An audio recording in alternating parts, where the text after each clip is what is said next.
Hey everybody, and welcome to another RCT2 review. Today we are turning the clock way back and looking at a park from 2008. This is Moroverdan by 5Dave. This was the Road Rally winner for the Norway theme on RCT2.com, which was sort of the go-to place for contests way back when. And I thought I would feature this one just because I really like 5Dave's style, and I thought with the Olympics just having ended, maybe we ought to look at something with a bobsled coaster. It turns out, actually, that finding a park with a good bobsled coaster is a lot harder than you would have thought. So we may change that on some streams here in the future, but for now, we'd at least take a look at this. So 5Dave has a really clean style. I love his just overall design aesthetic and look. And honestly, for 2008, which solid 14 years ago, style really holds up incredibly well. So this is a nice small map, as were most of the road rallies. So the idea is you would get a theme, just a location type theme. You'd have a month to work on it, and then it would be released as a contest that was judged. So this was Norway, as the theme had suggested. Love the little Norwegian flag that we have up here with the theoretically lights, I guess, down here. The big thing here is a Schwarzkopf. This is Moroverdan, which notes that it is from 1989. We got a little bit of a Leesburg banana aesthetic, I think, maybe. This great first drop here into a tunnel that has this kind of steep climbing twist out of it. Love this double down into this little airtime hill and the loop, and threading back through the loop very nicely, and then another helix around the supports, and then in. This wouldn't have been too long after the B&M supports from Toon came out, so this is pretty new to use them, I think. But nice clean layout, pretty simple. Not necessarily the most realistic, perhaps. Well, actually, I don't know. It is reasonably realistic. There's certainly some things you could do to smooth it out, but on the whole, very nicely done.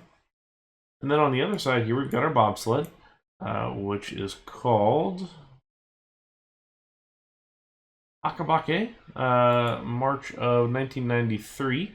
I like this one just because how compact it is, and pretty unique layout too. A lot of the mock bobsleds don't really have a super unique layout. It's sort of a bunch of slaloms back and forth until the end with the helix or two.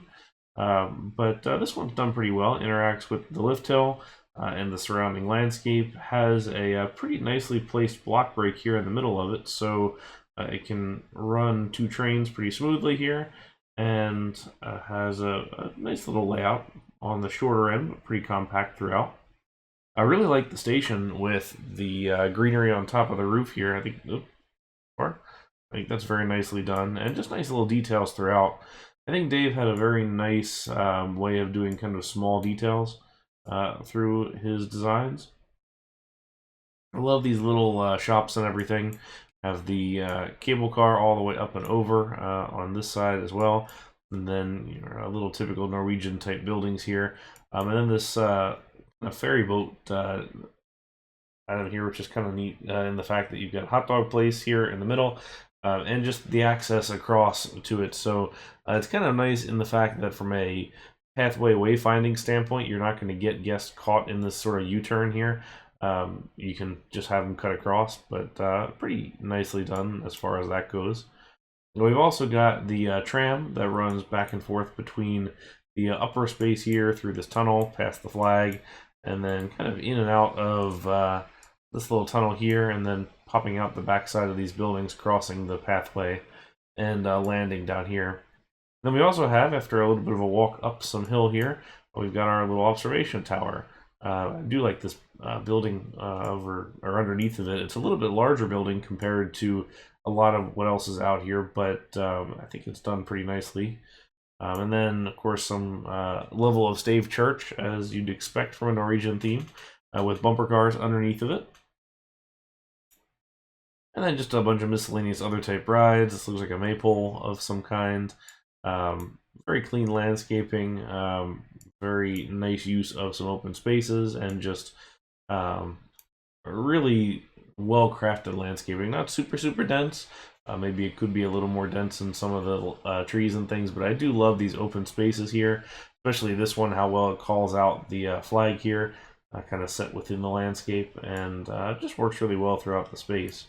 There's, like I said, there's not a lot of construction here, but what's here is done really, really well, and it's done in a really clean way that's super readable and really pleasant. So I think it's pretty understandable how this one would win. And like I said as well, it really holds up very, very well for a 14-year-old park. I think I've seen plenty of other ones that are not near as to this level of quality as this one is. So yeah, pretty cool little park. If you'd like to download it for yourself, I'll provide a link in the description so you can check it out and even leave a comment if you want. Feel free also if you'd like to suggest any future reviews and things like that. We're trying to go back and forth between digging up some old ones here and finding some of the newer stuff, and just some other things that I've kind of been thinking through doing as well. But that's all for today, so until next time, thank you very much for watching, and I will catch you in the next one. Bye now.